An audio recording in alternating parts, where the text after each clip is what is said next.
Clifford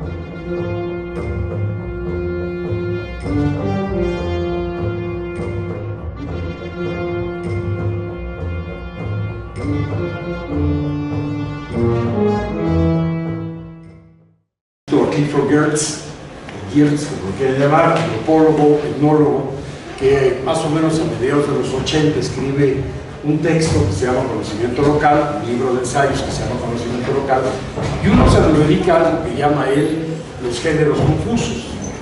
Básicamente lo que dice Geertz es que gracias a los avances de la propia ciencia, donde esta idea de exactitud, precisión, infalibilidad un poco se resquebraja, entre otras cosas por la mecánica cuántica de Planck, por la teoría de la relatividad de Einstein, por el principio de determinación de Heisenberg, por la incompletud de los temas matemáticos, aquí está Iván de Gödel. Entonces, como que dice, las ciencias sociales pudieron salir del closet. Y con esto quiere decir, ya no están buscando crear analogías a la manera de las ciencias exactas, relaciones causa-efecto, sino que se han acercado a las humanidades para entender conexiones de sentido. Entonces, cambió mucho la idea de ser ciencia social, sobre todo después de los 80. Creo que ahora, precisamente, ha habido una apertura muy interesante. Todavía hay sociólogos, politólogos, etcétera, que quieren ir al Big Data y a toda esta cosa, pero ya ha cambiado mucho eso. Y también, más o menos en esa época, pues apareció un autor que seguramente han oído comentar ustedes por otras razones, que es Jürgen Habermas. Y Jürgen Habermas tuvo la habilidad de escribir 2 volúmenes que les recomiendo mucho si tienen problemas de insomnio, que se llama Teoría de la Acción Comunicativa. Y es quizá la reformulación más importante que se ha hecho de la idea de comunicación desde que Shannon y luego Laswell publican la teoría matemática de la comunicación. No voy a pisar callos porque aquí Iván me puede dar un buen llegue, pero sí es importante subrayar lo siguiente. No todo lo relativo a los medios electrónicos tiene que ver con comunicación. Y no todo lo relativo a la comunicación tiene que ver con los medios. Habemos un grupo de estudiosos del fenómeno que hemos seguido más bien un derrotero que tiene que ver con la semiótica, la semiología y la hermenéutica, no con el periodismo, no con la producción, etc. Sí, la papa está en los medios. Tuve la oportunidad de ser director general de Radio Universidad Nacional, pero la verdad a mí el campo de la comunicación me interesa más en función precisamente de esto que rescata Habermas, que es de la pragmática lingüística. Entonces, esto tiene que ver mucho con inteligencia artificial, entre otras cosas porque lo primero que vamos a hacer cuando estamos interactuando con una máquina es teóricamente dialogar con ella. Se le está solicitando que haga, que ejecute, que lleve a cabo búsquedas, etc. Y la pregunta que se abre es, ¿realmente este tipo de interacción puede constituir una acción comunicativa o es simplemente una instrucción unilateral que la máquina más o menos interpreta en función de ciertos parámetros y nos devuelve cierta información con base en lo que tenemos? Lo cual no es necesariamente, aunque sé que ahora se usa mucho inteligencia artificial generativa, y uno quiere recordar a Noam Chomsky y su gramática generativa, pues no es exactamente lo mismo. Entonces comienzo primero con este problema. Voy a leer aquí a mi distinguido Stephen Hawking. Dice que, por supuesto, que cree que hay vida extraterrestre. Lo que no le queda claro es que haya vida inteligente extraterrestre. Incluso algunos dicen que no ha llegado a la Tierra. Me parece que es una buena apreciación de él. Y desde luego hay que plantearse esto, ¿no? Perdón el uso del inglés, pero bueno, me parece que tiene buenas ideas. ¿Por qué no, antes de trabajar con inteligencia artificial, hacemos algo sobre la estupidez natural? Y voy a empezar precisamente con esta cuestión. George Steiner señaló que el mérito trágico de la condición humana es abrir puertas.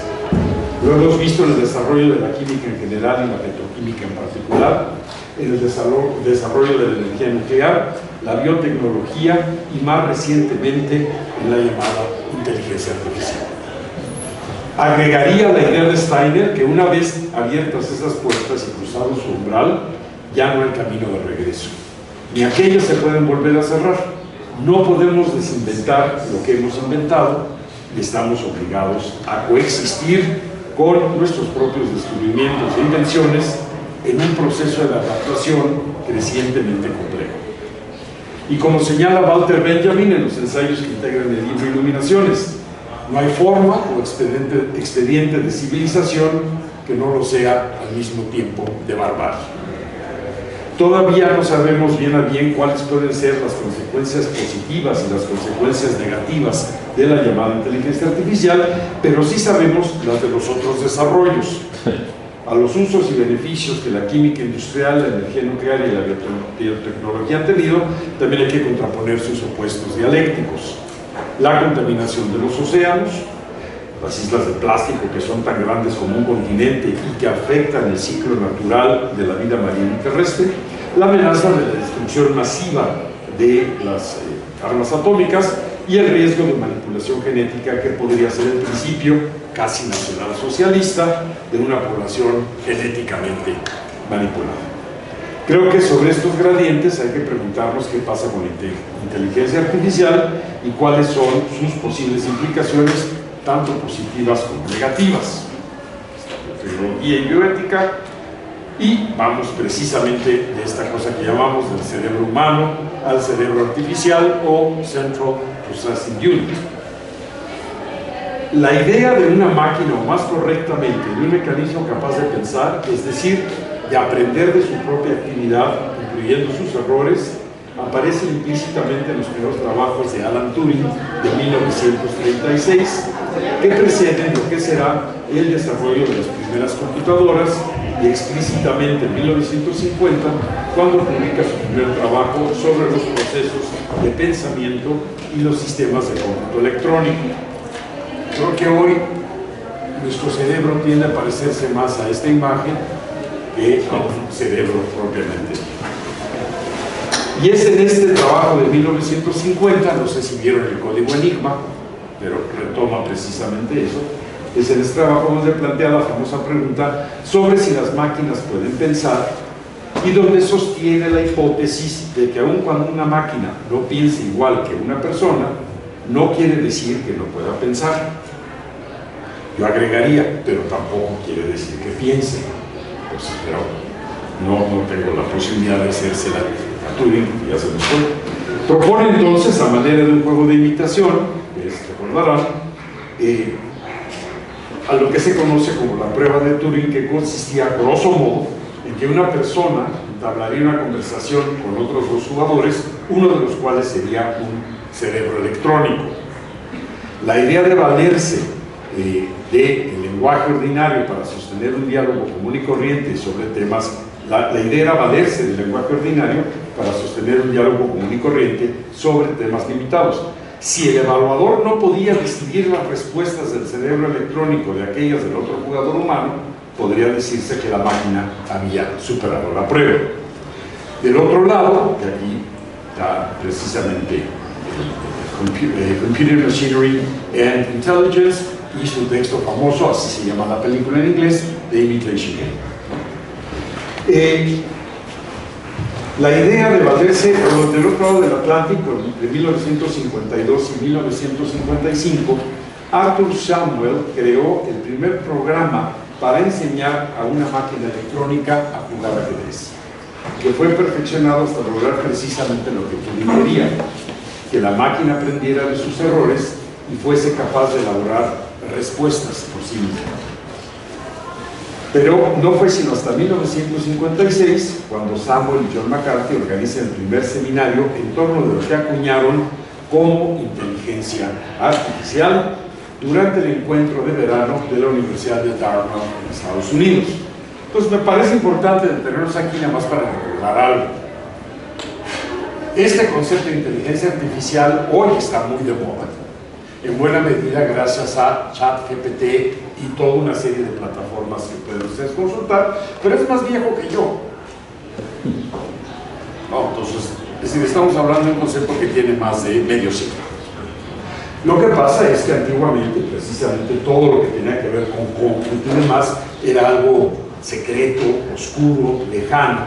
Y en la medida en que nos hemos familiarizado más con las computadoras, y sobre todo a partir de los 90, que aparecen las laptop, desktop, etc., de repente nos hemos familiarizado mucho con algunos términos, y hoy incluso tenemos a ídolos, espero que no pisar callos, como Pedro Ferriz, que habla de precisamente el uso de algoritmos para modificar la estructura de todo un programa electoral. No sé si lo han oído, ahí en la típica TV, vale la pena, tiene toda una hipótesis, creo que ahí la dejo, ¿no?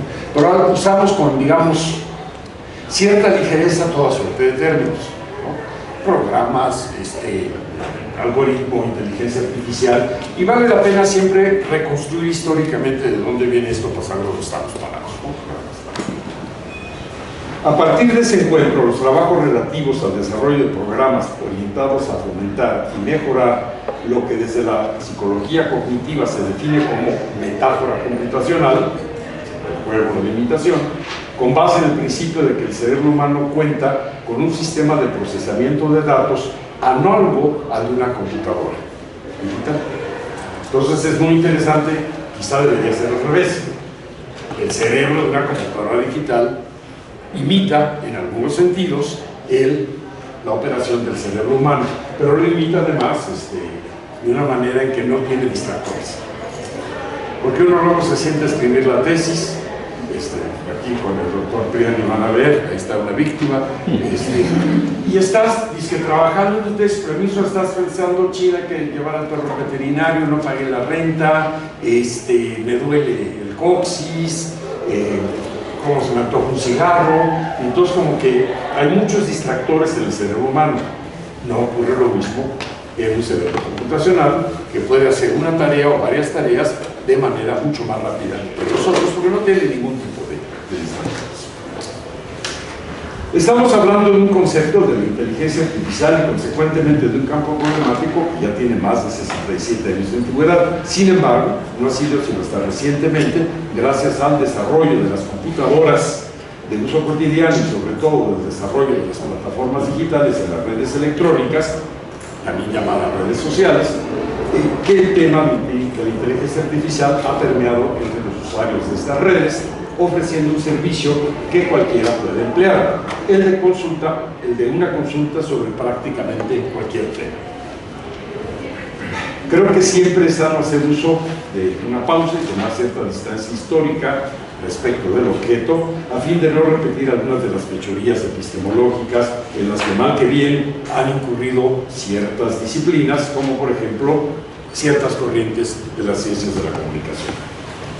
Fascinadas por el desarrollo de los medios electrónicos, sustentaron en la aparición de estos la construcción de su objeto de estudio, obviando el hecho que los seres humanos nos comunicamos, cuando menos desde hace más de 150.000 años. Hay antropólogos que incluso sostienen que ya el Homo habilis, estamos hablando de hace más de 1 millón de años, ya tenía un rango complejo de vocablos para interactuar. No había necesidad de ningún medio, de ningún comunicador, de ningún periodista. Es decir, es algo que viene con el proceso de la evolución y es algo que me importa subrayar porque luego lo vamos a ver más adelante con esto. Cuando poco a poco se fue desarrollando el lenguaje articulado, que por cierto sigue siendo la base de toda comunicación posible. Quizá las primeras formas de un desarrollo lógico-computacional, es decir, de las primeras fórmulas del cálculo matemático mediante un instrumento ajeno al cerebro humano, está el modesto ábaco, que por cierto se sigue usando. Data más o menos de hace 2700 a 2300 años, antes de nuestra era, y se sigue, repito, utilizando en varias latitudes, en China por ejemplo. En cierta medida el ábaco es un antecedente de lo que, una vez desarrollada la industria eléctrica, se inventa formalmente en el siglo XX, la calculadora electrónica, que a su vez es un antecedente de las computadoras. De otra parte, la idea de crear formas mecánicas análogas al ser humano se remonta a finales del siglo XVIII con el desarrollo de los primeros autómatas, entidades mecánicas que pueden, ojo, programarse para ejecutar una serie de acciones como tocar una pieza musical, escribir unas líneas, etc. Y eso lo pueden, ahí en York, en Inglaterra, el Museo del Autómata. Es muy interesante ver esta idea que ya se tenía en el siglo XVIII, gracias a la mecánica clásica, de cómo podíamos crear algo parecido al ser humano y que ejecutara pues una serie de acciones que de alguna manera es un ejemplo de inteligencia artificial. Y bueno, si juntamos una cosa con la otra en ejercicio de imaginación, juntamos la calculadora electrónica con el autómata, obtenemos la idea de algo que ya es una realidad, es decir, el robot. Esta entidad operativa es relativamente autónoma, en donde precisamente tendría mucho sentido la inteligencia artificial, un mecanismo operativo programable para ejecutar una serie de acciones. Estamos hablando de una realidad tecnológica que cada vez se extiende más en la industria e incluso en la vida cotidiana. Ya hay, si los han visto, estos robots circulares que limpian la casa, van dando vueltas, y en la industria incluso han sido causa de despidos masivos, porque precisamente ejecutan muchas funciones en la industria automotriz que antes se requerían 15 o 20 trabajadores, ahora tienen estos brazos mecánicos que están programados un poco como en tiempos modernos de Chaplin para ejecutar una sola cosa todo el tiempo, y lo hacen de manera rápida y aparentemente eficiente, y a diferencia del Poder Judicial de México, sin irse a paro o a huelga. Pero también el robot tiene antecedentes históricos, ojo, en el pensamiento mítico mágico. Por ejemplo, el Gordon, este ente creado por una materia inanimada que cobra vida y que, producto de las viejas narrativas judaicas, puede ser tanto un apoyo como una amenaza para las personas. En la narrativa occidental, la idea de que el ser humano puede ser capaz de crear vida artificial aparece mucho después, a finales del siglo XIX, con ese ente creado por Víctor Frankenstein, sinónimo del terror y de cómo el deseo humano por jugar a la creación se vuelve en su contra. Entonces, el monstruo no se llama Frankenstein, el que lo inventó se llama Frankenstein, pero pues ahora sí que por paternidad literaria se le pone al pobrecito Frankenstein. Y una de las primeras cosas que me parece muy interesante en toda la argumentación de la creación de esta forma de vida artificial es, uno, el uso de la electricidad, que en el siglo XIX apenas estaba empezando a explorarse. Acuérdense, Tesla ya estaba por ahí, Tomás Alva Edison. Entonces la idea de que la electricidad era, precisamente los campos electromagnéticos, una fuerza vital. El problema de Frankenstein, o del ente que creó Frankenstein, es que tiene, digamos, una inteligencia pues bastante limitada, ¿no? Tiene una agilidad mental francamente pobre.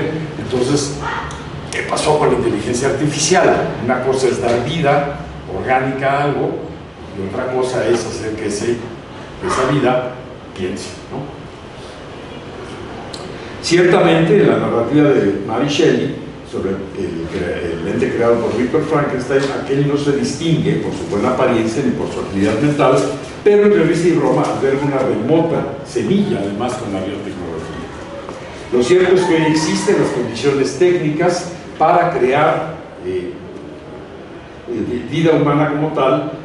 Perdón, lo cierto es que hoy existen las condiciones técnicas no para crear vida humana como tal, pero sí para generar programas de cómputo inteligentes que, asociados con la robótica, nos han llevado a invenciones sorprendentes. Y sin duda, a través de la biotecnología, se puede incidir en el proceso de desarrollo de la vida animal y humana, como hemos visto en los procesos de clonación de ovejas, la manipulación del feto, etc. Ahora, no es la primera vez que la relación entre tecnología y las humanidades, particularmente las ciencias sociales, tiene un encuentro curioso e interesante. Me detengo en un antecedente de la inteligencia artificial que, aun cuando eventualmente está ligada a esta, en un principio se refiere a otro campo tan importante como el de la inteligencia, de hecho paralelo al de la inteligencia, que es el de la comunicación, que es de donde yo vengo, y cualquiera que me cuesta mucho trabajo lidiar con mis colegas, que siguen fascinados con hacer el video, conectar el cable, ¿no? Y decirles, oye, espérate, la comunicación es otro rollo. Y aquí por eso tengo que detenerme, porque precisamente si las computadoras lograron avanzar fue, entre otras cosas, como dije, gracias a Turing, que es el primero en plantear la posibilidad de que se pueda crear un cerebro electrónico, pero del otro lado de Estados Unidos, del Atlántico, en Estados Unidos, justo también en ese momento están trabajando Wiener y Claude Shannon, que es el autor de la famosa teoría matemática de la información, que tiene un papel fundamental en todo el desarrollo de la computación y de la inteligencia artificial, y no me dejará mentir el profesor Iván aquí presente. Parte importante de las ciencias de la comunicación comparte con el desarrollo de la inteligencia artificial, comparte una matriz teórica, la teoría matemática de la información o de la comunicación, porque desde ahí comienza el problema, la indiferenciación entre ambos términos de Claude Shannon. Maravilloso el modelo, ahí lo tenemos. Prácticamente es quién dice qué, a quiénes, por qué medios y con qué efectos. Y es un modelo muy cómodo, los matemáticos hablarían de elegante, es muy económico, te permite entender, ya está prácticamente dado tu objeto de estudio y tu método de investigación, ¿no? Entonces fue adoptado por Laswell, que era politólogo, dijo, véngase para acá, y se lo llevó a las ciencias sociales y creó las primeras formas de ciencias de la comunicación. Y es maravilloso el modelo, pero olvidándonos de los aspectos ideológico-políticos de las críticas a la teoría de Shannon y sobre todo de su extrapolación académica por parte de Harold Laswell, conviene hacer una serie de observaciones de carácter epistemológico. Shannon establece desde el segundo párrafo de su teoría, lo pueden buscar en internet, es un paper, viene primero un párrafo donde habla de quién ha desarrollado qué cosas hasta 1948, y inmediatamente en el siguiente párrafo empieza a decir lo siguiente.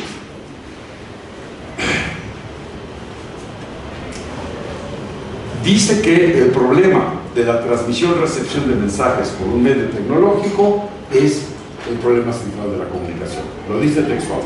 El problema fundamental de la comunicación es el de reproducir un mensaje seleccionado aleatoriamente de un grupo de mensajes de manera exacta o lo más exacta posible de un punto a otro punto. Y así lo dice, the fundamental problem of communication. Sin embargo, ya su premisa en el segundo párrafo de la teoría presenta, desde las humanidades en general y de las ciencias sociales en particular, un problema de carácter conceptual muy serio. Realmente, como dice Shannon, el problema fundamental de la comunicación es el de reproducir un mensaje seleccionado en un punto de manera exacta o lo más exacta posible en otro punto, y lo señala con claridad. El modelo debe ser tal que permita aplicarse a cualquier otro mensaje seleccionado de un grupo indeterminado.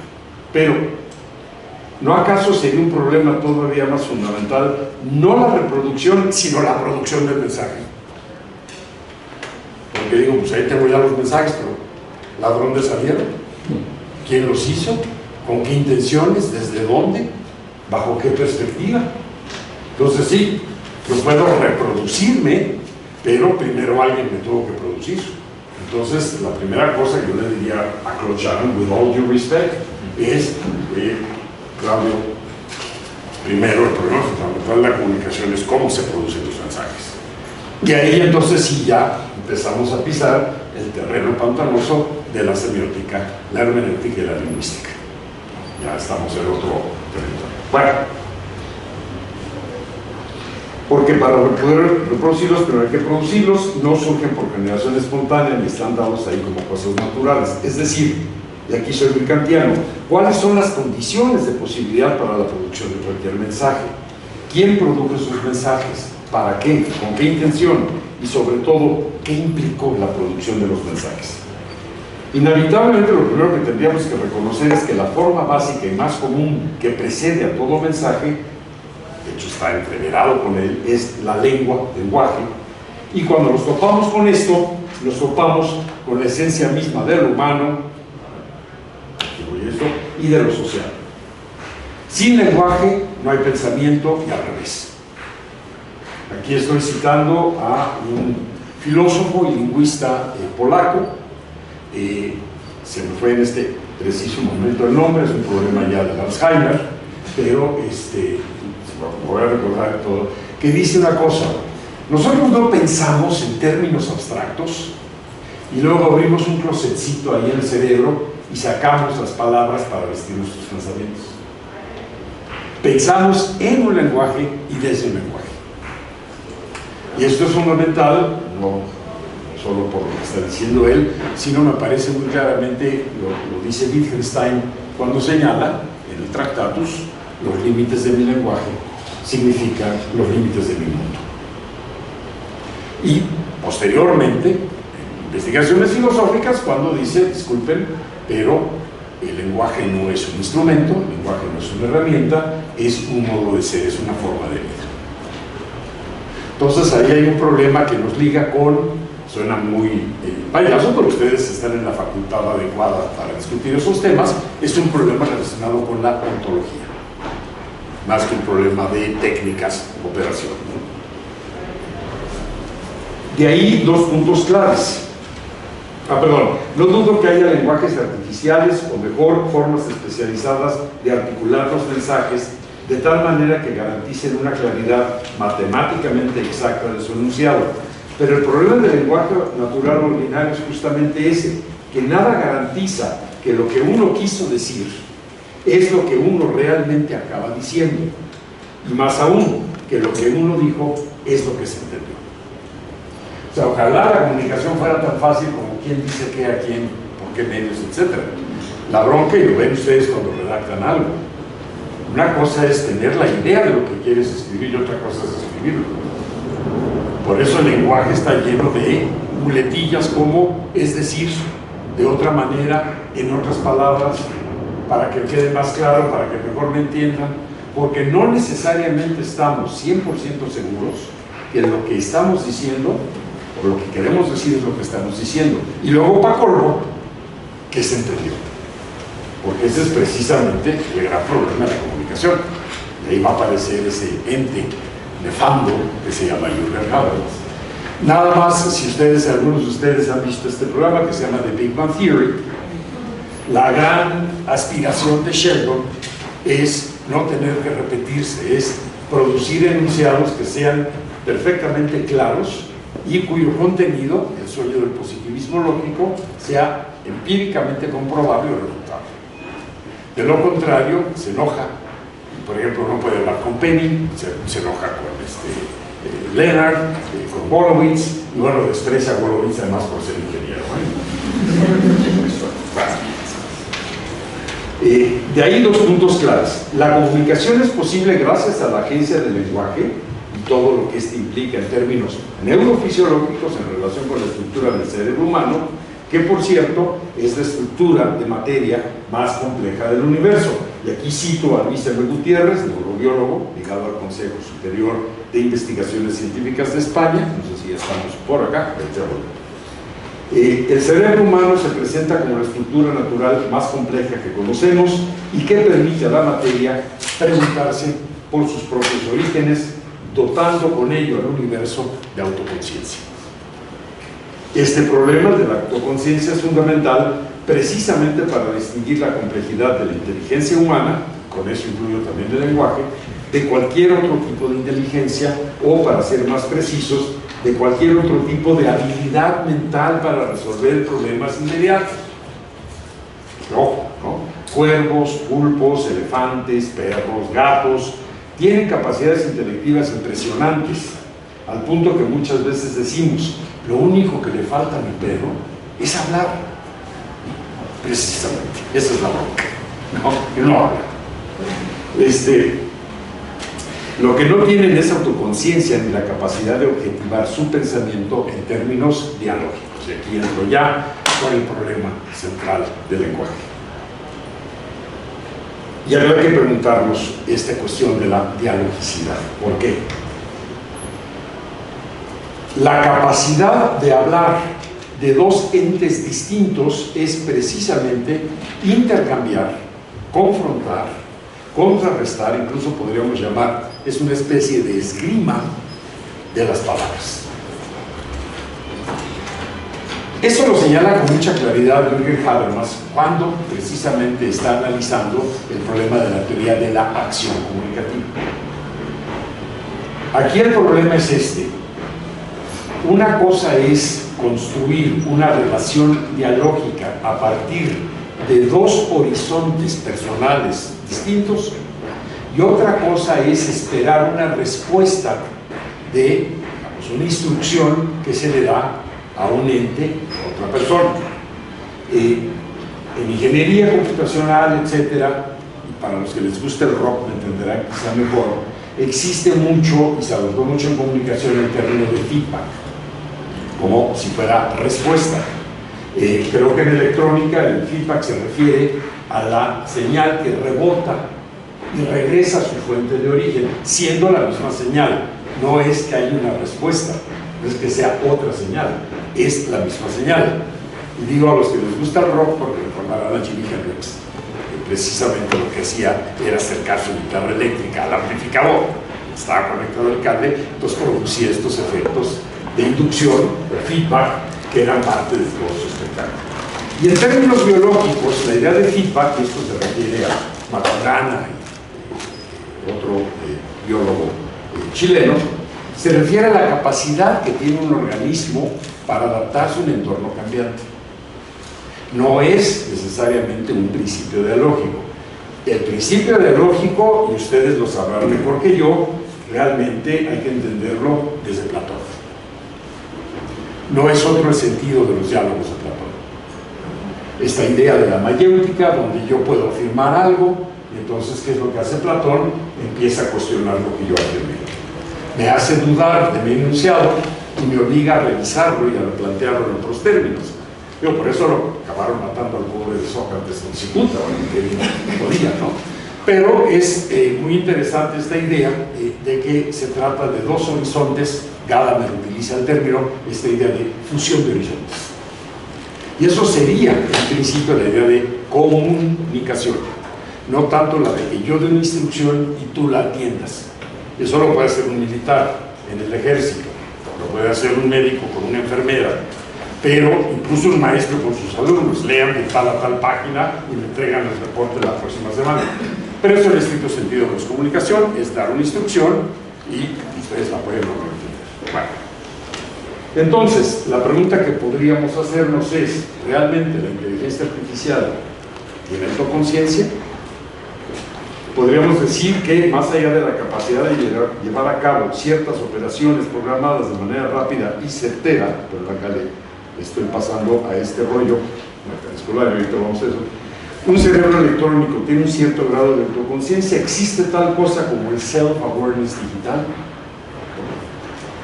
Pero, igualmente importante, dije que la comunicación es posible gracias a la complejidad única de la estructura material neurológica que se expresa en términos lingüísticos. Pero la comunicación no solo resulta posible, sino resulta necesaria precisamente porque el carácter natural de esa estructura mental y de la actividad lingüística, como ya dije antes, no implica una correspondencia automática ni exacta entre lo que se quiere decir, lo que se dice y lo que se entiende. El diálogo es justamente esa práctica cultural que, como bien señala Habermas, siguiendo desde luego a Platón, nos ha llevado poco a poco a clarificar el plano semántico del discurso para que los interlocutores tengan una idea más clara y definida de lo que se está tratando de decir, en el entendido que con frecuencia lo que llamamos mutuo entendimiento, ahorita les salté ahí una cosa, lo que llamamos mutuo entendimiento, más que referirnos a una verdad 100% comprobable o a un hecho irrefutable, lo hacemos en una relación pragmática mediante la cual llegamos a una especie de acuerdo racional. Y ahí está el otro problema epistemológico que desde las ciencias sociales plantea el modelo de la teoría matemática de la comunicación de Shannon, en que las cuestiones semánticas, dice él, en su segundo párrafo, lo puedes checar, son irrelevantes para su teoría. Y entonces, desde el punto de vista de la teoría electrónica, tiene mucho sentido, pero existe propiamente dicho una relación dialógica entre la inteligencia humana y la inteligencia artificial que además depende de la primera para llevar a cabo sus operaciones. ¿Cómo no va a ser importante la semántica en una teoría de la comunicación? Precisamente la semántica se refiere a qué estamos diciendo, sobre qué estamos hablando. Y lo hemos visto en cuestiones, nada más pongo el ejemplo rápidamente, por ejemplo, este gran debate que se ha tenido durante algunas décadas sobre el aborto. Entonces tú puedes decir, es que el aborto es un crimen, dicen las personas, digamos, orientadas hacia la filosofía conservadora. ¿Y qué es lo que dicen los movimientos feministas? Eliminan semánticamente el uso de aborto, que está asociado simbólicamente al de crimen o asesinato, y plantean interrupción voluntaria del embarazo como un derecho fundamental. Y entonces ahí tienes, ¿quién tiene la razón? ¿Quién está diciendo la verdad? Ciertamente lo que ha ocurrido en México, cuando menos, es que gracias a la ciencia, los biólogos plantean que hasta antes de las 12 semanas lo que llamamos feto o producto es una acumulación de células, que no se considera propiamente dicho una vida, y por tanto hasta antes de las 12 semanas se puede practicar la interrupción voluntaria del embarazo. Pero esencialmente para muchos cristianos, para muchos católicos, la concepción inicia, la vida comienza desde la concepción misma. Por eso también tienen tanto pleito con las masturbaciones. Entonces, ¿cómo puede ser irrelevante precisamente aquello que da sustancia y sentido a las palabras, a las ideas, al contenido mismo de la comunicación? Entiendo que Shannon, aquí vamos poniendo a mi amigo Jürgen Habermas, para que lo vean, ya está Betabel, pero entiendo que Shannon estaba fundamentalmente interesado en el proceso operativo de transmisión-recepción de señales, lo cual tiene sentido desde la perspectiva electrónica y mecánica. Pero lo que hizo Laswell y quienes lo han seguido sí es una fechoría epistemológica, porque desde las ciencias sociales no se puede obviar el carácter semántico de todo lo que decimos o queremos decir.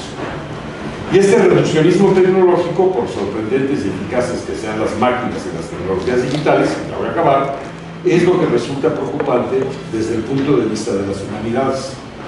Acortar el tiempo de la búsqueda de información, datos y correlación de datos, acelerar el proceso de respuesta a una serie de instrucciones operativas, no son análogos al lento proceso de mediación, análisis, comprensión y duda que requiere la inteligencia, vale decir, la racionalidad.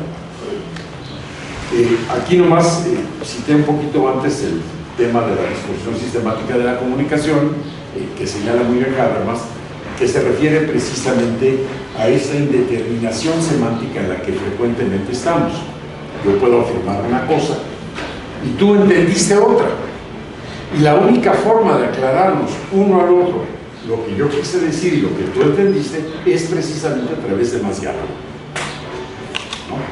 Porque si no, nos quedamos un poco atrapados con ideas, y precisamente por eso cité a Platón, la mayéutica presupone un permanente proceso de clarificación semántica entre los interlocutores.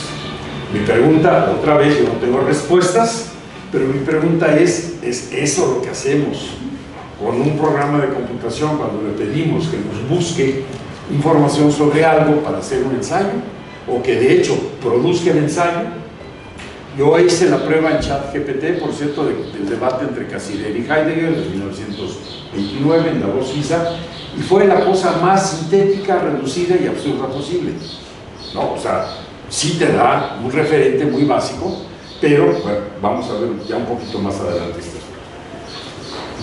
Si me detuve en esta teoría es porque en cierto sentido uno de los antecedentes de la inteligencia artificial, entendida como las operaciones de selección y cálculo veloces que puede ejecutar una máquina previamente programada para ello. Y aquí rescato el dictum de Benjamin sobre civilización y barbarie, porque cuando lo mitológico, como vimos con Frankenstein, Golem, cuando lo mitológico pasa a lo tecnológico, el asunto se convierte en político. Es decir, en la idea de tener control y poder sobre los procesos sociales, productivos, académicos y administrativos, que dicho sea de paso, no es otra cosa que la definición de cibernética, es decir, la ciencia del control de los procesos y sistemas. ¿Qué implica, bueno, aquí está, ahorita vemos eso rápidamente, qué implica desde el punto de vista político el desarrollo de la inteligencia artificial y de los sistemas de cómputo? ¿Cómo se traduce esto en términos de un control social acompasado por cuestiones como la vigilancia de los usuarios de las redes, las bases de datos, la biométrica y el seguimiento de nuestra huella digital, qué consultamos, qué preferimos, qué descargamos. Todos están ustedes, cada vez que usan Facebook, Twitter, Instagram, TikTok, están generando una huella digital. De hecho, están generando un perfil digital. ¿Quién lo tiene? ¿Quién tiene esa información? ¿Para qué la usa? Hasta ahorita, si tú buscaste algo sobre Croacia, te van a empezar a llegar publicidad de viajes sobre Croacia. Digamos que eso es relativamente inofensivo. Pero se puede utilizar para muchas otras cosas. Ahorita regreso a esto, nada más me paro aquí en eso dejado. Cuando hablamos de diálogo, dos o más personas intercambiando o conectando a través del lenguaje diferentes puntos de vista, dice Habermas, no es una mera conversación de cuates. No es meramente un, oye, ¿cómo te fue? Bien, hay que vernos, ¿no? Sí, yo te busco. Es realmente sentarse para tratar de llegar a un acuerdo racional a través del mutuo entendimiento. Y dice Habermas, hay 4 condiciones ideales, tomando la idea ideal de la tipología de Weber, que son necesarias para el diálogo. Primero, la legitimidad de los interlocutores. ¿A nombre de quién estamos hablando? ¿A nombre mío? ¿A nombre, si yo fuera consejero técnico, lo fui, de ciencias políticas, bueno, a nombre de los profesores de comunicación? ¿O a nombre del Poder Judicial? ¿O a nombre del Poder Legislativo? Es decir, ¿cuál es la legitimidad para entablar un discurso? En 2007, que se hizo una reforma electoral y se le quitó a Televisa y TV Azteca el poder de venderle a los partidos políticos tiempo aire para que sacaran sus rollos, ¿no? Estaba furiosa Pati Chapoy, o Home People, ¿no? Ustedes saben que es una intelectual muy seria, que ha aportado grandes cosas al pensamiento en México, y entonces ella protestó y dijo, yo soy la legítima representante de la opinión pública, le dijo a los diputados y senadores. Y Acosta Romero, en ese entonces todavía perredista, todavía existía el PRD, le dijo, estimada señora Chapoy, yo soy senador de la República porque pasé por un proceso electoral y tengo todos estos votos que me dan la legitimidad. ¿A usted quién le dijo? Entonces, así como que Pati Chapoy es representante de la opinión pública, with all due respect, no. Luego, veracidad. Los contenidos. ¿Qué es lo que estamos realmente planteando? Cuando hablamos de algo, estamos poniendo todo lo que sabemos en juego, sí o no, o hay un principio de ocultamiento. ¿Sí me entiende? Incluso piensen en términos de una relación afectiva. ¿Vas a soltar toda la sopa, poner todas las cartas sobre la mesa, o vas a ocultar cosas? La velocidad es fundamental para llevar a cabo un diálogo. Inteligibilidad. Porque digo, si yo oigo hablar a Mif, que fue secretario de Hacienda, o oigo hablar a, con todo respeto, Iván, pues si no sé de economía y si no sé de matemáticas, si no tengo un doctorado en Harvard, pues no voy a entender un carajo. Se fue parte del problema del discurso político anterior, que ya estaban hablando como si toda la población mexicana tuviera doctorado en economía del ITAM y que nadie entendía nada. Entonces, ¿cómo puedes pasar de una esfera semántica a otra para que lo que tengas que decir pueda conectar con tu interlocutor? Y finalmente, la intencionalidad. ¿Realmente estás buscando llegar a un acuerdo racional? ¿Realmente estás buscando un mutuo entendimiento? Y lo estamos viendo ahora con la reforma judicial. Si esto es complicado entre los seres humanos, y ahí tienen un ejemplo que me parece muy hermenéuticamente simpático, si esto es complicado entre los seres humanos, ¿qué onda con una máquina? Es como la publicidad. La publicidad es un discurso efectivamente apelativo, es un discurso persuasivo, pero nunca te va a decir la verdad del gansito que estás comiendo. No te va a decir, recuérdame, come este delicioso pastelito hecho de cebo y grasa de res con sabor a chocolate, o sus sopas Maruchan, que son, bueno, para nosotros en mi facultad son ideológicamente indispensables para todo alumno, pues, mi sopa Maruchan está cargada de sodio, está cargada de conservadores, está cargada de una serie de químicos terribles como el cigarrillo. Y aquí, bueno, este es un meme que seguramente conoce, se usa mucho en hermenéutica. Pues ¿de qué lado estás parado? ¿Quién tiene la razón? O sea, visto desde una perspectiva es el 6, visto desde otra es el 9. Entonces aquí está, si esto es complejo, etc. Pero ahora, vayamos para acá. ¿Qué implica, pues, desde el punto de vista político el desarrollo de la inteligencia artificial, de los temas de cómputos, etcétera? Y recordemos cómo el cine y la ciencia ficción han planteado el problema. Uno, Odisea 2001 del espacio.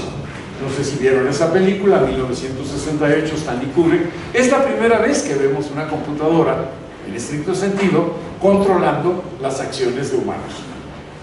De hecho, creo que se echa 2 o 3 al plato y obliga al protagonista a grabar en un cuartito solo, con un logo, parece un monolito, estas medionadas de Kubrick, que no compartía que se metía. Pero bueno, ahí tienes un ejemplo precisamente de ya cómo empieza desde los 60s a visualizarse la idea de una inteligencia artificial. ¿Quién la va a controlar? ¿Ante quién es responsable? Hay otra película, no sé si la vieron, que se llama El Proyecto Colossus. Y ocurre más o menos lo mismo, nomás que eso en la Tierra, no en el espacio, y literalmente la computadora tiene presos a unas personas como el ángel exterminador de Buñuel, pero digital, ¿no? Luego tenemos la otra película, Juego de Guerras, no sé si la vieron, por Matthew Broderick, que son las computadoras rusa y la computadora norteamericana, y hay un juego que se llama Guerra Termonuclear, y la analogía del juego es un juego de ajedrez. Entonces se ponen a jugar cómo sería si disparan los rusos primeros, cómo serían si los gringos disparan, y la computadora hace la simulación hasta darse cuenta que es un juego suma cero, es decir, nadie gana, todos pierden. Pero lo que hace eso, todos los sistemas de alarma del Pentágono y del Kremlin se activan, y tanto los rusos creen que los norteamericanos los están atacando, como los norteamericanos creen que los rusos, entonces casi desatan una guerra nuclear. Sí. Es una película muy buena, 1978, 80 más o menos, más de los 80. Bueno, y desde luego está toda la saga Terminator, no me diga que no la han visto. Pero, ¿cómo dijo que se llamaba la de Juegos de Guerra. Juegos de Guerra. Juegos de Guerra. War Games, pero que también War Games. Gracias. Y hay por supuesto un profesor tipo Ernesto, todo filosófico, complejo, que se ha retirado del mundo, vive en una isla porque ya detesta la humanidad, etcétera. Pues tú vives con Gozo, ¿no? Entonces es casi lo mismo. Bueno, está toda la saga de Terminator, no podrán dejar de olvidar a Schwarzenegger, ¿no? Hasta La Vista Baby, Audi Duck, ¿no? Que es un émulo de MacArthur, por cierto. Bueno, desde luego vieron La Matriz. Pues toda esta representación de la inteligencia artificial que de plano ya nos tiene como hasta cierta medida estamos así, ¿no? Pegados ahí, acostados en la babia, pegados al pinche celular, nomás que ahí es una matriz electrónica, y hay una programación fenomenológica para hacer representar en tu mente una realidad que no es en realidad, ¿no? Entonces es muy interesante eso. Y desde luego más reciente, Hair. Si vieron la película con Joaquin Phoenix, esta de Matrix, Hair, y hay otra con Scarlett Johansson. Entonces la idea prevalente, como en Frankenstein, es que eventualmente las tecnologías telemáticas alcanzarán tal punto de desarrollo y autonomía que se volverán contra el ser humano hasta dominarlo o también aniquilarlo. Un punto que me parece de interés particular, porque nos remite a las 3 críticas de la razón de Kant, la razón práctica, la razón pura, el juicio estético, es de qué clase de razón estamos hablando cuando invocamos la idea de una inteligencia artificial. Estamos hablando, y le vamos a ver para acá,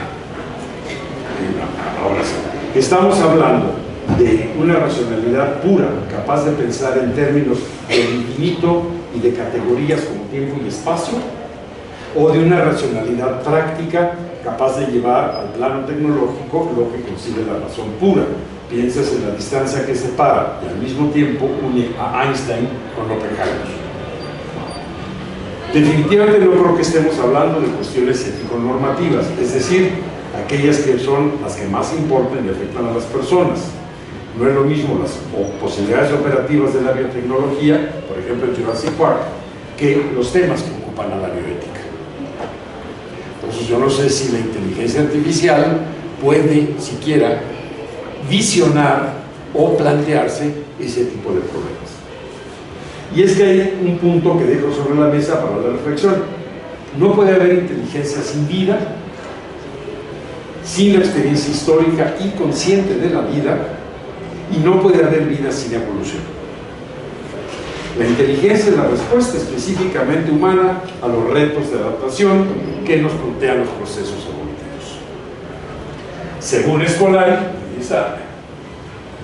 Bueno, esta es la idea de lo sintético, ahorita regreso a esto. Y entonces la pregunta es, ¿podemos hablar de una evolución digital? ¿Podemos hablar de una génesis y desarrollo análogo a la evolución de la vida en la Tierra y en particular la evolución humana respecto de las computadoras?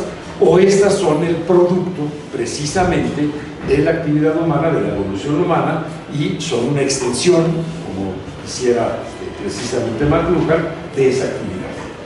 O sea, más que estar midiendo una evolución autónoma, estamos viendo cómo las máquinas nos remiten a los procesos de evolución y al deseo de control político de los propios humanos, ¿no? Dice Carlos, y habría que preguntarse esto, ¿no? ¿Hay tal cosa con el entorno digital? ¿Es el ciberespacio un cibertiempo, una forma de evolución en sí misma, o forma parte de nuestro proceso evolutivo? Para el investigador Carlos Scolari, déjame ver si está aquí, no, ya me estoy yendo para adelante, perdón. Carlos Scolari, sí es posible ver una evolución mediática en un acercamiento que en parte recuerda al de McLuhan en la galaxia Gutenberg. No tengo elementos para rebatir los argumentos que ha desarrollado Scolari, pero sospecho que en realidad lo que evolucionan no son los medios, estos en el mejor de los casos se desarrollan y perfeccionan, sino el uso social que se le da a estos y la percepción cultural que tenemos sobre sus posibilidades. En todo caso, ya desde el siglo XIX, el antropólogo estadounidense de Morgan, que luego retomarían Marx y Engels había señalado algo que es muy claro: toda herramienta, todo avance técnico es una extensión del ser humano. Habría que agregar también que lo es de las contradicciones del ser humano, pero ese es el punto. Lo que evoluciona es la persona y solo a partir de ahí pueden entenderse los cambios y los avances tecnológicos. Y ahora sí, ya acabo. En muy buena medida lo que solemos llamar inteligencia artificial, desde mi punto de vista, se refiere más bien a lo que denomino PESA, programas extractivos sintético aislados.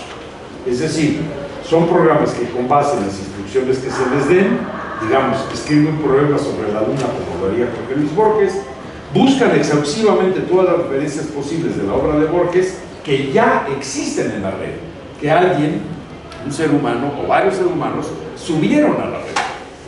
No es que la computadora vaya a abrir, vaya a una biblioteca y abra los libros de Borges, ¿no? Entonces, ya lo subieron a la red. Entonces, produce una síntesis de sus elementos más significativos y lo reordena en un texto que efectivamente puede imitar, imitation game, lo que Borges podría haber escrito sobre la Luna. Hasta ahora la inteligencia artificial, cuando menos a la que tenemos acceso, por ejemplo, vía chat, GPT y otras, muestra más un pensamiento sintético que uno propiamente analítico, capaz de agrupar, asociar y ordenar información preexistente que presente en forma de síntesis, pero no uno capaz de descomponer la información existente, contrastar, discriminar y contraponer un argumento propio a esa información existente. Regreso a Scolari cuando cita precisamente a Lovnik y señala que en realidad la inteligencia artificial es un negocio extractivista que reordena la información que millones de personas han ido subiendo a las redes y con eso la verdad lo que hace es un negocio. Y la pregunta fundamental sigue siendo esto: si la inteligencia artificial es un mecanismo autónomo de generación de ideas originales distinto al mecanismo del pensamiento humano, o es una imitación de este y que depende de qué se le alimente para generar un discurso. Dicho en otros términos, la inteligencia artificial muestra, y aquí lo vamos a poner, Noam Chomsky, the human mind is not like chat GPT. O O sea, si pueden leer ese texto, es importante, de Chomsky. Y depende de qué esté viendo. Dicho en otros términos, la inteligencia artificial no es una capacidad asombrosa y rapidísima para ordenar y reproducir datos expresados en términos discursivos, pero hasta el momento no ha sido capaz de generar un discurso propio. Por tanto, producto de la autoconciencia y la autorreflexión respecto de su ser en el tiempo y el espacio. Y ahora sí ya acabo, y aquí voy a citar a Ernesto, que a su vez hizo el favor de subir esto a las redes.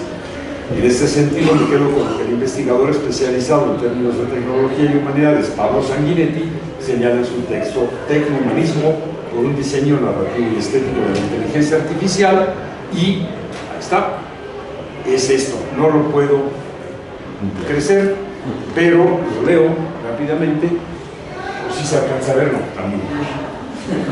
Bueno, transmitir una imagen, que lo que tendría que hacer la inteligencia artificial es transmitir una imagen precisa sobre su realidad actual, reconocer sus posibilidades sin esconder sus límites. Huir tanto del hype ciego como del rechazo visceral. Fueron de Humberto Eco con Apocalípticos Integrados. Descartar la idea esotérica de una inteligencia artificial autónoma, todopoderosa o suprahumana. Esto no existe y no parece posible a corto plazo. 3. Al hablar de la ética de la inteligencia artificial, encontrar un balance entre cuestiones reales del presente y escenarios hipotéticos del futuro. No permitir que el atractivo imaginario de los segundos, la máquina tomando el control, eclipse la importancia de los primeros: regulación, privacidad, sesgos, transparencia, etc. Y por último, poner el foco en las personas, poner el foco, la atención en las personas. Enfatizar la responsabilidad humana detrás del desarrollo de la inteligencia artificial y el impacto social de su aplicación. Reconocer que una tecnología nunca es neutral ni inocente. Y ya con eso acabo. Se iban a cansar, se iban a dormir, ya está. Les agradezco mucho. Y por supuesto se abre.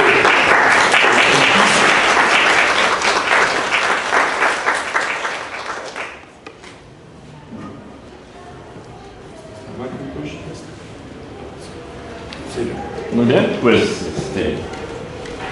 preguntas, comentarios, a ver.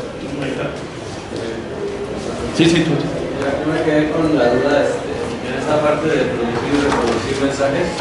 O sea, si de alguna manera las máquinas son más efectivas en reproducir mensajes, o sea, por ejemplo, un mensaje transmitido por 1 millón de computadoras, desde la primera hasta la última va a transmitir el mismo mensaje sin perder la información. También pones a 20 personas que transmitan un mensaje y por el teléfono descompuesto ya la décima va a ser un mensaje totalmente diferente. Y todavía más si uno le explica lo que entendió el otro. ¿Sí? O sea, el mensaje 1 al mensaje 10 va a ser muy diferente. Pero o sea, que si las máquinas son más efectivas en reproducir mensajes y en cambio los humanos seríamos más efectivos en producir mensajes. O sea, de hecho no estoy tan seguro si una máquina pueda producir un mensaje.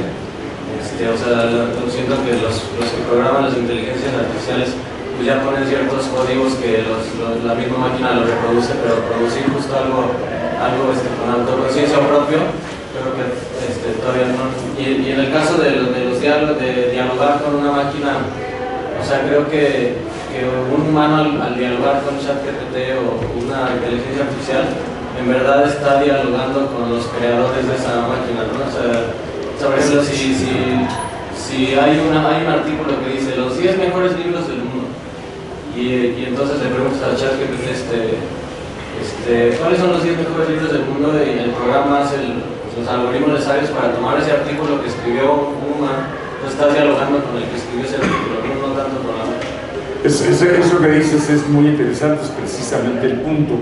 Y lo dice muy bien Slavoj Žižek. Tiene un libro que publicó en el 99, todavía ni siquiera por asomo hemos empezado a utilizar popularmente el término de inteligencia artificial, que se llama El acoso de las fantasías, y hay un texto, un ensayo que se llama Internet o la insoportable negación del ser, donde dice, en realidad tú estás hablando con una interfaz, ¿no? y el otro está hablando con una interfaz también. No es en realidad un diálogo directo, pero efectivamente, cuando yo leo algo de ChatGPT, en realidad lo que estoy leyendo es lo que otros autores han escrito al respecto y cómo lo sintetizó. Pero habría que preguntarle a ChatGPT qué criterios utilizaste para seleccionar un problema de valor como mejores libros. Porque alguien te puede decir, pues, los que más se han vendido, ¿no? O los que tienen más circulación, etcétera. Y entonces, bueno, ahí entra precisamente este problema del juicio estético kantiano, donde cómo puedes decir que el Quijote es mejor que Cien años de soledad, ¿no? Digo, incluso supongo que aquí habrá algún fan de Paulo Coelho. Bueno, para la gente que le gusta la autoayuda y todo esto, Paulo Coelho puede ser un gran autor, ¿no? Entonces estamos precisamente en esa disyuntiva donde yo no creo, como tú bien dices, que la inteligencia artificial pueda emitir un juicio de valor. A lo mejor podría decirte, depende de tu pregunta, ¿a qué libros te refieres, no? Entonces, da la idea de que estás dialogando, pero ya lo que está haciendo es ajustar los parámetros de búsqueda y de síntesis. Creo que a mí me gustaría investigar o reflexionar sobre, o sea, porque es cierto, cuando hablamos sobre inteligencia artificial hablamos en español, hablamos en un lenguaje del español, pero cuando estamos haciendo la inteligencia artificial, o sea, hemos creado lenguajes de programación para hacerlas. Entonces, aunque ya cuando hablas con el input de ChatGPT, sí está, o sea, te está sintetizando la información y te está algo que esa máquina recolecta. Cuando dialogamos con la inteligencia artificial, tal vez podría ser cuando creamos este lenguaje de programación que es el código binario o, no sé, el de programación. Pero si hacemos entonces ese lenguaje, también la inteligencia artificial podría tener su propia esencia de código binario, de código de programación. Esa es una estupenda pregunta, perdón, y si te fijas se habla mucho del lenguaje ordinario. El problema del lenguaje computacional efectivamente es que todo lo traduce a un código binario básico que es el 1-0. Y sé que hay lenguaje HTML y lenguaje no sé qué, etcétera, pero, a ver, y este es un punto que me pasa con mis alumnos en ciencias políticas, aunque no lo crean, piensan, participan, apoyan, discuten. Y es, por ejemplo, la pregunta de si los emojis constituyen un nuevo lenguaje o el graffiti constituye un nuevo lenguaje. Y después de mucho debate, la conclusión, digamos, a la que yo llego es que es otra forma de recodificar el lenguaje. Más que crear un nuevo lenguaje, lo que estás haciendo es recodificar el lenguaje. Porque además, en la experiencia antropológica, si lees a Lévi-Strauss y todos esos Cassirer, en fin, lo que es muy interesante del cerebro humano es que piensa en términos binarios. Yo sé que hoy podemos culturalmente decir, me defino como un ser no binario, también, no hay bronca, como igual me defino como vegano, como macrobiótico, etc. Pero en el proceso de evolución, de hominización, sí era fundamental, por ejemplo, comer carne. Si no, no se hubiera generado, pues, el Homo sapiens sapiens. Y nuestro cerebro está programado para pensar en términos de noche, día, de opuestos binarios, pues no, ¿cómo defines el día si nunca hay noche? ¿No? Hombre, mujer, vivo, muerto, viejo, joven, etc. Entonces, de hecho, toda la estructura de los sistemas de signos, sobre todo lingüísticos, pero también musicales, quien sepa que algo de música sabrá mayores, menores, ¿no? Bemoles, para precisamente generar la polifonía. Entonces, operamos en sistemas binarios. Lo que hace realmente el programa de cómputo es recodificar, que es lo que hizo Turing. ¿Cómo recodifico el lenguaje, por ejemplo, en este caso el alemán, para que la máquina pueda procesar X cantidad de información? Pero para eso necesitó, si es cierta la película, no sé si la viste, que una chica le dijera, es que siempre me llega la misma información en el sentido de la fecha, Heil Hitler y el clima. Entonces los tres parámetros le dan un patrón de regularidad, ya le permiten hacer la traducción binaria y hacer el ajuste de los parámetros. Pero yo insistiría que es más una forma como la clave Morse o el lenguaje de señas, es una forma de recodificar el lenguaje. Sería mi posible respuesta. Creo que por aquí había alguien. Sí. Bueno, me quedaba con esta última parte de la cita que nos puso de Chomsky, de cómo nombrar este fenómeno, ¿no? Y dice que no deberíamos llamarlo inteligencia artificial, y me preguntaba si justo caemos en un error tratar de empatar lo que está pasando en el mundo de las computadoras con lo que nosotros conocemos como inteligencia, comunicación, estos procesos, porque al menos en el lado de ChatGPT y de estas empresas que se dedican como a recolectar datos, ser extractivistas y después ponerlos al uso de otras empresas, pues ahí sí puede ser muy obvio, ¿no? que el uso de la inteligencia artificial es meramente comercial, pero hay otros casos donde, por ejemplo, se me viene a la cabeza un libro que salió hace poquito que se llama Maniac, de Benjamin Labatut, donde al final del libro narra este enfrentamiento que tuvo el campeón mundial de Go contra el programa que hicieron para ganar a Go, ¿no? Y en algún momento de las 5 partidas que jugaron, la máquina sacó una jugada que era como, en ese momento los expertos de Go lo calificaron como una jugada divina, como la mano de Dios, y en ese momento el autor casi revela que podría decir que es el primer momento en el que la inteligencia artificial desarrolla el sentido artístico que nos caracteriza como humanos, y es algo muy único. Y en la siguiente ronda, Lee Sedol, el campeón, hace una jugada que desbalancea todos los cálculos de la máquina y la máquina se atonta y termina perdiendo la partida. Pero justo, ¿no? Ahí hay otro tipo de comunicación, y ahí sí puedo ver que esta forma de procesar tantos millones de datos y sacarlos en algo tangible, pues ahí sí hay cierto tipo de inteligencia, una inteligencia que no conocemos y que tiene ese potencial de ser otra cosa que no es como este sistema de comunicación milenario que tenemos los seres humanos. Es muy probable, y yo incluso diría que hasta qué punto estamos hablando, por eso digo que hay muchos tipos de inteligencia. Ahora ya ves que a los positivistas les da mucho por medirla, tienen el IQ, el SAT, todas estas cosas para medir, y entonces dicen, bueno, es que hay una inteligencia emocional, hay una inteligencia poética, hay una inteligencia práctica, hay una inteligencia abstracta, etc. Y sí, la complejidad del cerebro humano, creo yo que es esa. Digamos, yo no podría decir que Chaplin es más o menos inteligente que Einstein, pero lo que nos ofreció Chaplin a través del cine es una maravilla, tan complicada en muchos sentidos como la fórmula de Einstein sobre la equivalencia entre materia y energía, ¿no? Entonces, sí es complicado. O sea, si tú ves un Guernica o escuchas el Claro de Luna de Debussy y lo comparas, pues, a lo mejor con una ecuación matemática, dices, no, pues, está afectando diferentes zonas y grados. Pero yo sí creo que la máquina puede, en un momento determinado, incluso tú le puedes decir, oye, échate una partitura como Bach, ¿no? Y claro, rescata toda la música, a lo mejor por ahí, la traduce en términos binarios y te puede producir algo que dices, wow, qué maravilla, ¿no? Pero finalmente sí debió habérsele alimentado, ¿no?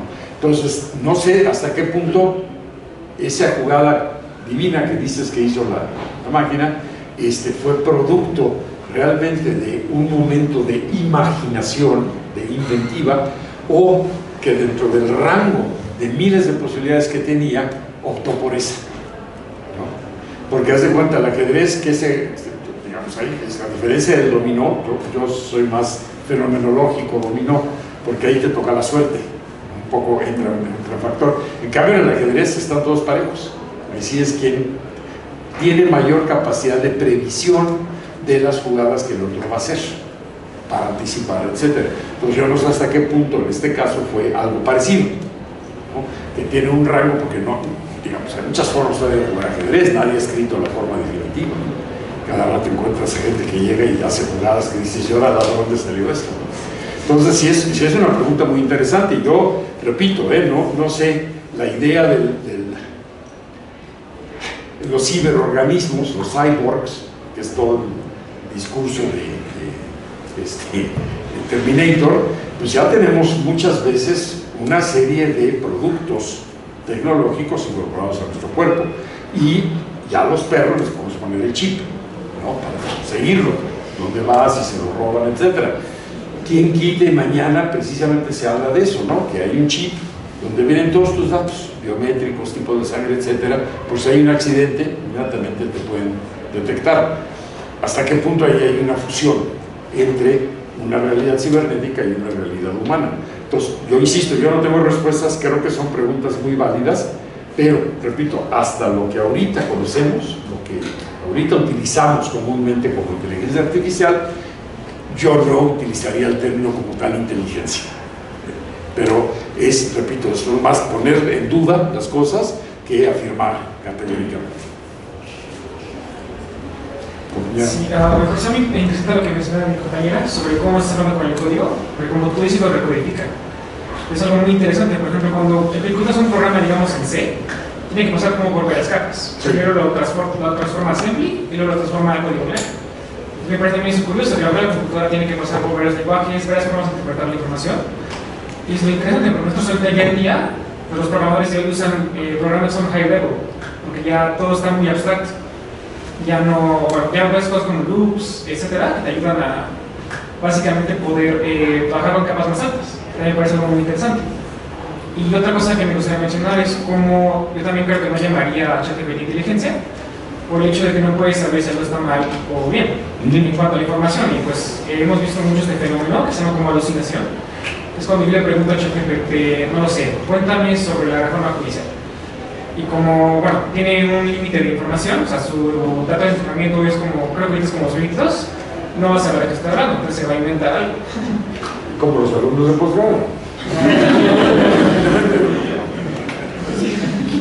Sí, no, es muy cierto que dices, mira, más esto que lo que estás diciendo de las diferentes capas por las que tiene que pasar un programa para llegar al código binario y luego regresarlo en forma de texto, imagen, pues ahora sí que Iván es quien sabe más esas cosas, que es especialista computacional.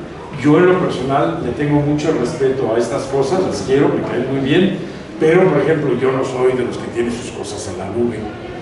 Prefiero tener discos extraíbles duros a que estén por ahí flotando, que todos saben bien, en una de esas operaciones dicen me friego y me llevo todos sus datos. Se vuelve algo muy complicado cuando piensas en estos términos, ¿no? Que la información está en la nube, y la subes ahí, y es como no tenerla. Yo todavía soy de los que tiene libros, a mí me encanta, tengo una relación casi erótica con ellos, pluma, ¿no? Mis alumnos se quedan así, y ellos piensan que sirve para la cerilla, pero ya de hecho les estoy pidiendo a muchos alumnos que, por ejemplo, ahora van a ver el Gilgamesh, que escriban a mano sus trabajos. No con la tesis, pero sí un trabajo de 3-4 cuartillas a mano. ¿Por qué? Porque sí es muy cómoda la posibilidad de el copy-paste. Entonces, y además lo que tú dices, es decir, la operación de un cerebro electrónico es fascinante y extraordinaria. Lo que habría que plantearse nuevamente es análoga o no, o metafóricamente o no parecido a lo que opera el cerebro humano.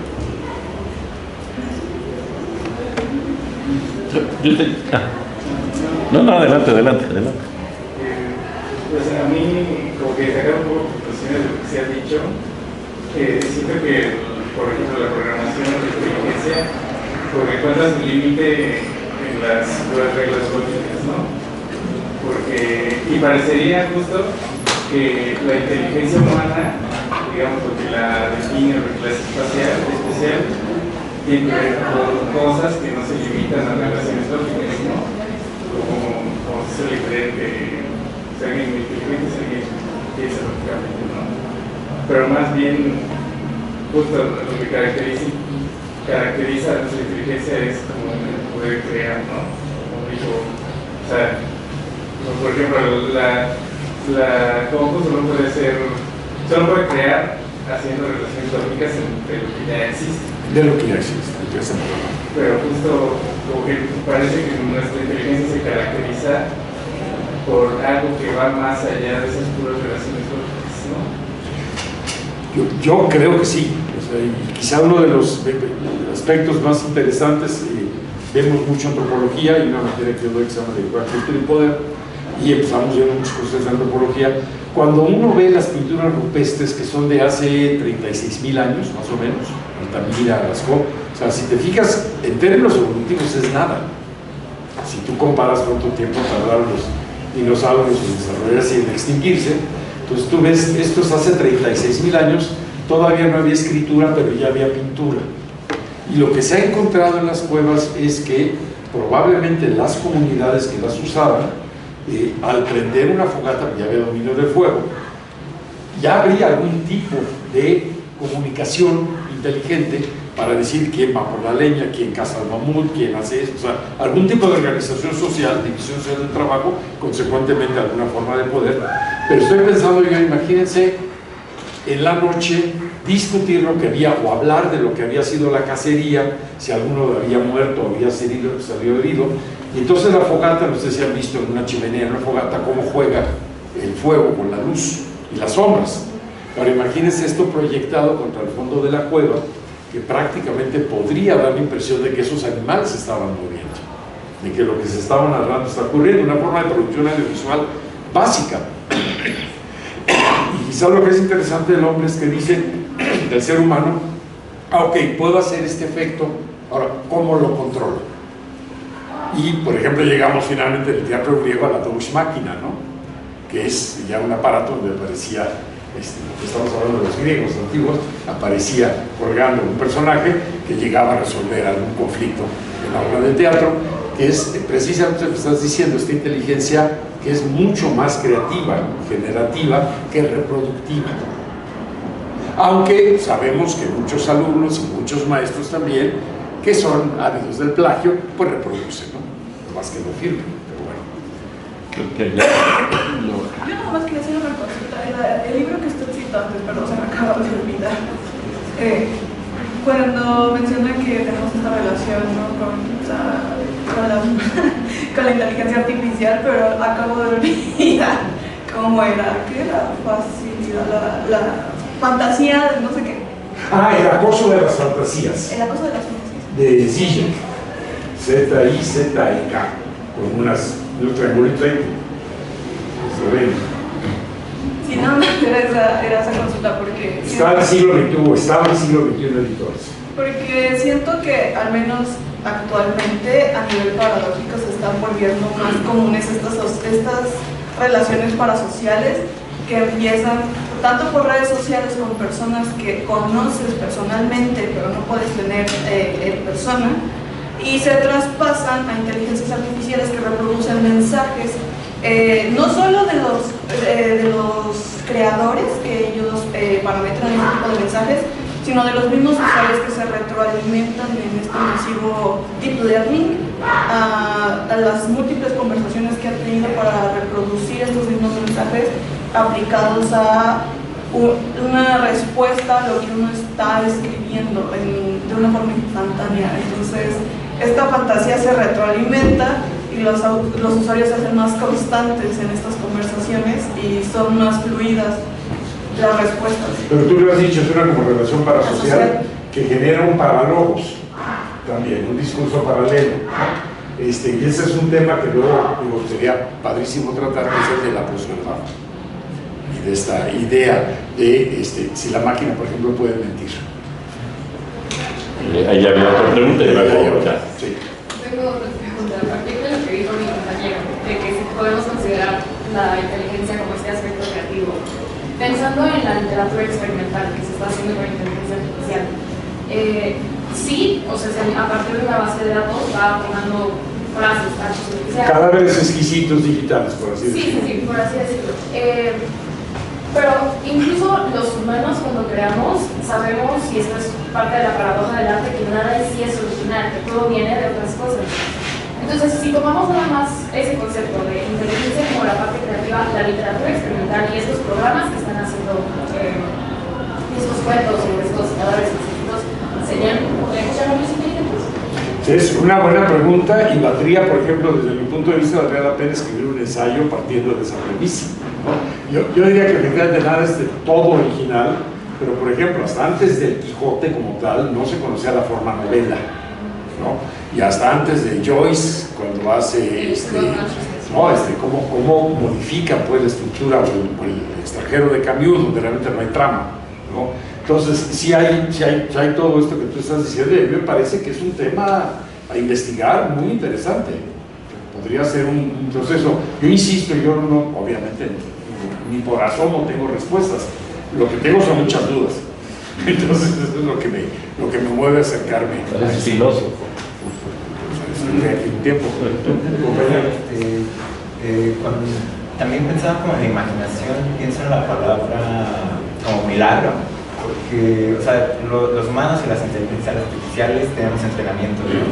Que lo que busca es eliminar la mayor cantidad de errores o variabilidades para tener un mejor resultado. Los atletas hacen eso porque perfeccionan todo para que todo lo que pueda proveer el entorno lo anulen ellos, ¿no? A través del cuerpo, y también la inteligencia artificial lo que hace es anular todas las variabilidades, dejarlas como reducirlas lo más que pueda para dar un resultado óptimo. Pero los humanos tenemos como el milagro, no la suerte, mientras que las máquinas no. Pero o sea, supongo que el día que suceda un milagro con la máquina sería como el milagro de la vida, ¿no? Porque sería, si la máquina logra un milagro, sería equivalente a tener vida, ¿no? Cobrar vida, a no depender solamente de la variabilidad ni del código, sino salir completamente y dejar también que el entorno la moldee, ¿no? Y que sea parte del resultado. No sé, estoy pensando también como eso, ¿no? Para es una buena pregunta. Y lo que sí es cierto es que así como pues, nosotros necesitamos una serie de elementos mínimos para vivir, agua, comida, aire, etc. Bueno, la máquina necesita que la conecten. O sea, no se autoconecta ahí, no sé si me entiende. Entonces, si no la conectas, si no la prendes, pues no hace nada. Pero por eso tú dices, los milagros sería interesante que la máquina fuera capaz de autoencenderse.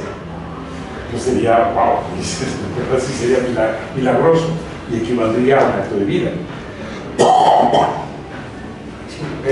Y justamente creo que, bueno, aquí ya nos estaríamos remitiendo a cosas que propiamente ya no tendrían que ver tanto como con una inteligencia, sino que también se podrían extender a una dimensión como por ejemplo más sensible.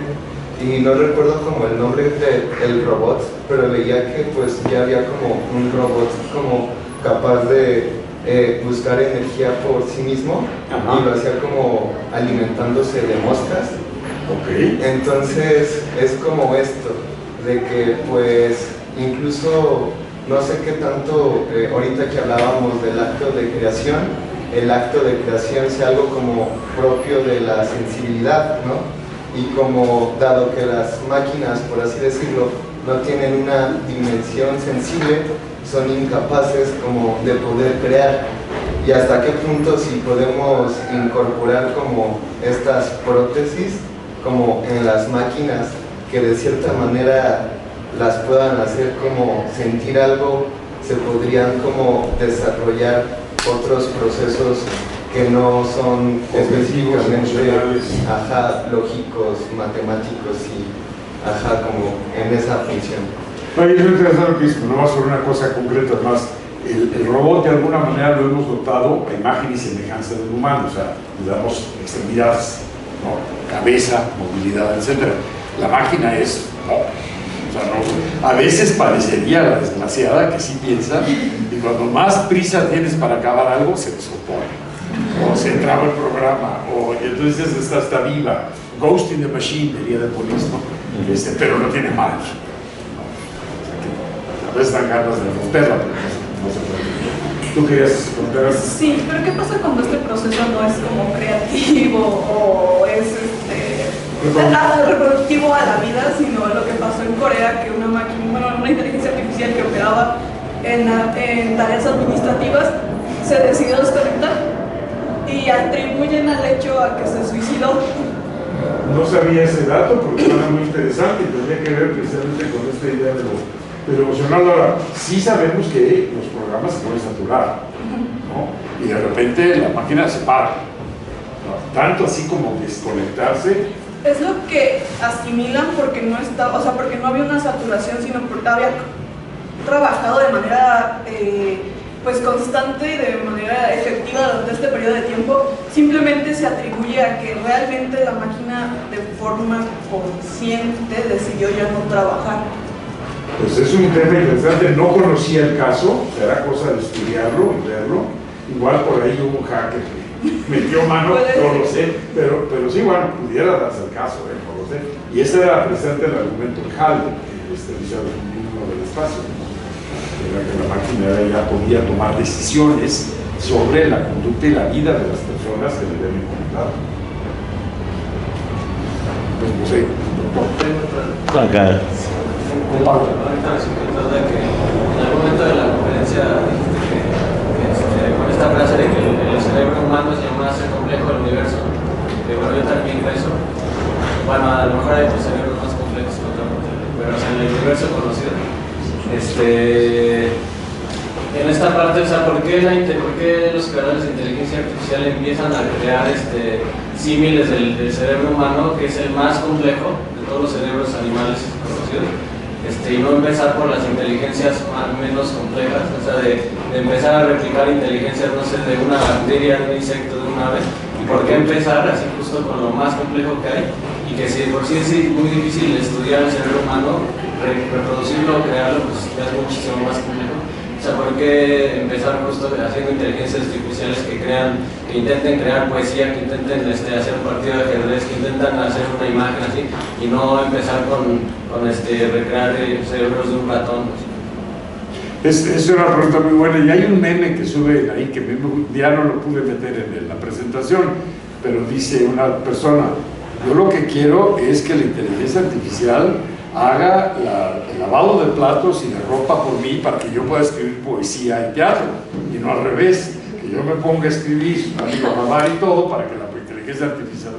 Pero aquí hay un punto, además, nomás lo dejo otra vez planteado, y hablando de filósofos, estoy pensando en Zygmunt Bauman, Modernidad y Holocausto. O sea, tú puedes entender neurológicamente cómo opera el cerebro, incluso puedes encontrar los centros de violencia, la idea de guerra, de defensa, etc. Lo que no te puedes explicar es cómo a alguien se le ocurre el holocausto. Y esa incógnita de esa complejidad cerebral, ¿no? ¿A quién se le puede ocurrir crear todo un sistema de exterminio científicamente fundado? Y encima que además haya no sé cuántos millones de alemanes eran que compraron el boleto. Por eso me interesa mucho lo de la posverdad en relación a la inteligencia artificial.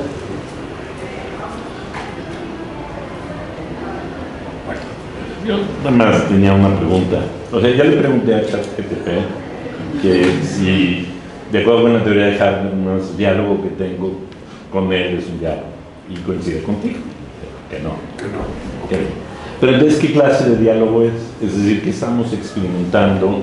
Porque yo lo experimento como un diálogo. Es decir, yo obtengo una respuesta, yo reelaboro lo que yo entiendo y lo vuelvo a expresar, yo obtengo otra respuesta. Entonces, no sé, hablamos, es otro tipo de diálogo, es un diálogo que cumple otra función, que tiene otro... Yo diría que es una interacción lingüística básica, ¿no?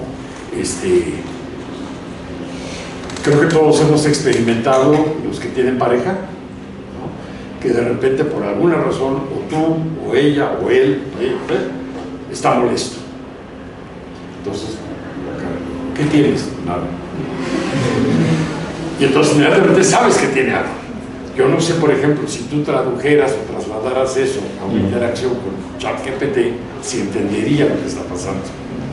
Entonces, yo creo que a medida que tú le preguntes, le estás enviando ciertos estímulos y responde a esos estímulos, ¿no?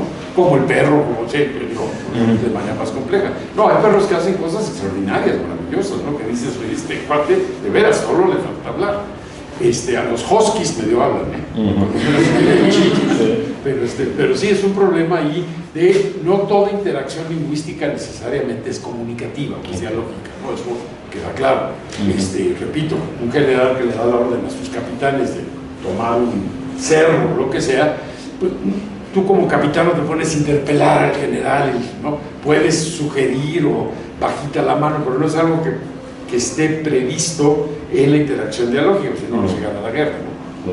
Entonces, sí es una pregunta muy buena, qué bueno que coincide ChatGPT de un avance, pero yo creo que no me quiere a mí, entonces, pero sí es, o sea, no toda interacción lingüística, por eso incluso de Habermas, una conversación casual no es un diálogo, en estricto sentido. Entonces, ahorita hay algunos alumnos de la Facultad de Derecho, los medios por supuesto lo inflan, dicen la UNAM casi está en huelga, pero algunos alumnos de la Facultad de Derecho que están en contra de la reforma judicial y están reclamando ¿qué? Diálogo. Entonces no sería una conversación con legisladores, sino sentarse, reconocer su legitimidad, etcétera, etcétera, ¿no? Pero sí es un tema obviamente no resuelto, ¿no?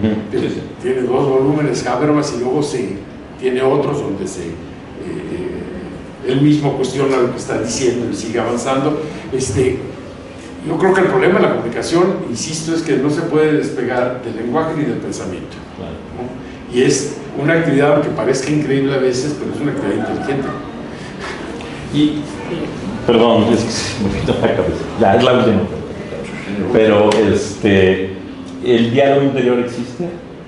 Es una estupenda pregunta, y ahí Ernesto Villanueva y otros filósofos de aquí, que son muy analíticos del instituto, hablan para hacer una pregunta de si existe un lenguaje privado.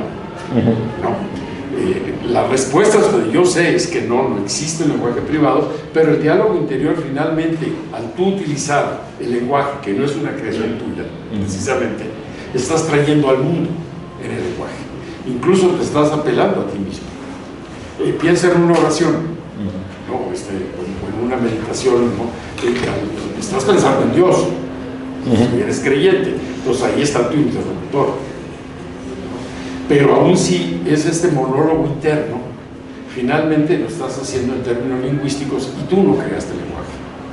Entonces, si tomamos en serio a Wittgenstein, estás trayendo al mundo, la forma de significar al mundo, a ese monólogo interior.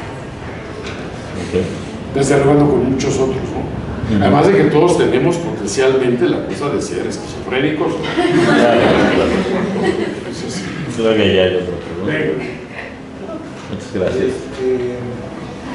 Estoy pensando, creo que son preguntas más como literarias, pero imagino. Pero sí sería muy contradictorio si una máquina se pudiera aprender por sí sola, ¿no? Porque implicaría más libertad que la que tenemos nosotros respecto a nuestra propia vida de un ser que está programado, ¿no? O sea, sería como, ¿cómo programo algo para que elija cuándo vivir? O sea, ¿cuál es el parámetro para decir tú puedes elegir la vida? Entonces, generalmente sería algo, es imposible, ¿no? Estoy pensando así. Es un poco la idea de que, y esto lo dice Heidegger, cuando dice, somos un ser para la muerte. Todos estamos conscientes de que vamos a morir, pero lo que hacemos en muy buena medida, y por eso critica la ciencia y muchas cosas, dice, es inventar una serie de mecanismos para no pensar en esa pregunta. Tú puedes programar, estoy pensando hasta en esa serie de Misión Imposible, donde este mensaje se autodestruirá en 5 minutos, etc. Yo no sé si puedes programar una máquina para decir, ella solita, sí, voy a pasar X tiempo, X número de ciclos y después me apago. Sí sé que existe algo que se llama obsolencia programada. Entonces tú compras una máquina y aunque por más que la cuides y todo, a los 3, 4 años ya valió sorbete, ¿no? Obsolescencia. Pero es algo que se hace desde fuera de la máquina. La pregunta que tú haces es interesantísima. Yo no sé si la propia máquina o tú pudieras programar la máquina para que ella entienda que tiene que dejar de operar en X tiempo. No, pues desconectarse, es una pregunta muy válida, que no creo que tengamos respuesta. Creo que hay ustedes, los computólogos, que ni siquiera se preocupan por eso, ¿no? Que operen o con la máquina. La gente de Limas y demás están pensando en otras cosas, ¿no? Pero, por ejemplo, esto que dicen los físicos, y no es una invención mía, lo que realmente sabemos del universo corresponde al 5% visible. Dicen los físicos que saben que hay un 25% del universo que le dicen materia oscura, porque, ahora sí está aquí, para poner nuestros términos, porque saben que es materia, pero tiene una densidad gravitacional de tal magnitud que no permite escapar la luz.